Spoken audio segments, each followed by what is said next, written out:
नमस्कार, मैं पंकज प्रसून। दोस्तों, नसरुद्दीन शाह फिर से नाराज है। वो नाराज भारत से, वो नाराज भारत की सरकार से, वो नाराज मुंबई यूनिवर्सिटी से, वो नाराज महाराष्ट्र की सरकार से। और इस बार नसरुद्दीन शाह ने इंडियन एक्सप्रेस में एक लंबा चौड़ा आर्टिकल लिखा है और उन्होंने अपनी पीड़ा कुछ इस तरह व्यक्त की है। उन्होंने लिखा है कि मुंबई यूनिवर्सिटी का एक कार्यक्रम था, जश्न उर्दू। पहले मुझे इनवाइट किया गया, 1 फरवरी को मुझे उसमें शरीक होना था, लेकिन 31 जनवरी को मुझे बताया गया कि आप नहीं इनवाइट हैं क्योंकि प्रोग्राम जो है वो पोस्टपोन कर दिया गया है।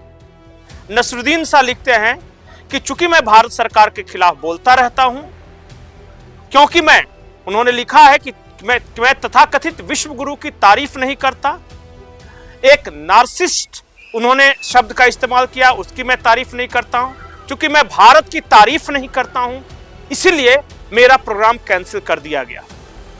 हालांकि नसरुद्दीन शाह को पहले ही बता दिया गया था कि प्रोग्राम थोड़ा आगे खिसका दिया गया है, लेकिन इसके बावजूद नसरुद्दीन शाह को यह लगता है कि चूंकि वो बोलते हैं, इसी वजह से उनका प्रोग्राम कैंसिल कर दिया गया। इस पूरे मामले पर समाजवादी पार्टी के जो विधायक हैं रईस शेख, वो क्या कुछ कह रहे हैं, आप खुद सुनिए। देखिए, संसद से लेकर तो यूनिवर्सिटीज तक अब हम क्या बोलेंगे, इस पर सरकार रोक लगा रही है। आप देख रहे हैं संसद के अंदर सम्मानीय राहुल गांधी जी हो या अखिलेश यादव जी हो, उनको क्या बोलना है, किस मुद्दे पे बोलना है, उसको रेगुलेट किया जा रहा है। देश देख रहा है। नसरुद्दीन शाह साहब और उर्दू का उनका रिश्ता बहुत पुराना है। इतनी नफीस उर्दू वो बोलते हैं। उर्दू जैसे सब्जेक्ट को भी आप अभी पॉलिटिसाइज कर रहे हैं। और नसरुद्दीन शाह साहब क्या बोलते हैं और क्या नहीं बोलते हैं, उनकी वजह से उन पर रोक लगाया जा रहा है। ये निंदनीय है। देश में कॉन्स्टिट्यूशन ने सबको बोलने की आजादी दी है, जिम्मेदारी के साथ। हम इसका निषेध करते हैं और ये मुद्दा हम सरकार के पास ले जाएंगे और लोगों के बीच भी ले जाएंगे कि संसद से लेकर तो यूनिवर्सिटीज तक लोगों को बोलने से रोका जा रहा है।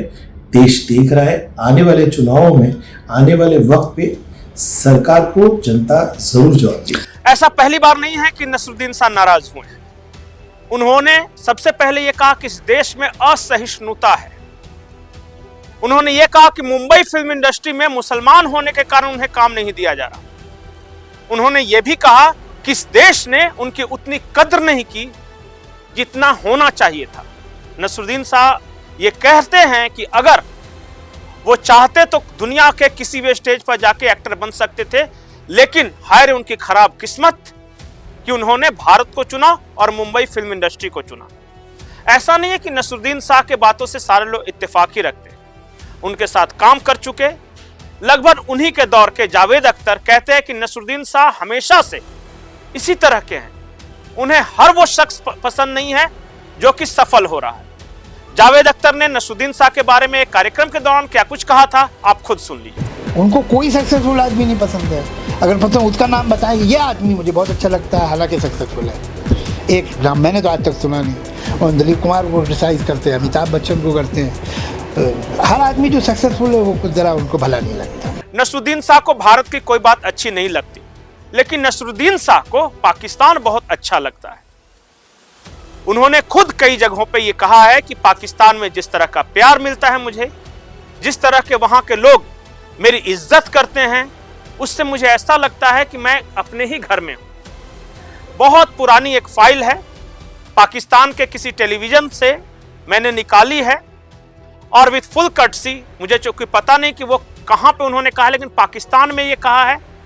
नसरुद्दीन शाह ने पाकिस्तान पहुंचने पर खुद क्या कहा था, आप सुन लीजिए। तो मोहब्बत मिलती है यहाँ पर, उसका तो कोई मेरे पास कोई अल्फाज नहीं है जाहिर करने को। जिस कदर मोहब्बत और जिस कदर प्यार मिलती है, डर शराब भी नहीं लगता। जैसा कि मैंने कहा, ऐसा लगता है कि घर आया हूँ। नसरुद्दीन शाह जैसे एक्टर जब तक इस देश में उनको इज्जत मिलती रही, उनको फिल्में मिलती रही, तब तक सब कुछ ठीक चल रहा था।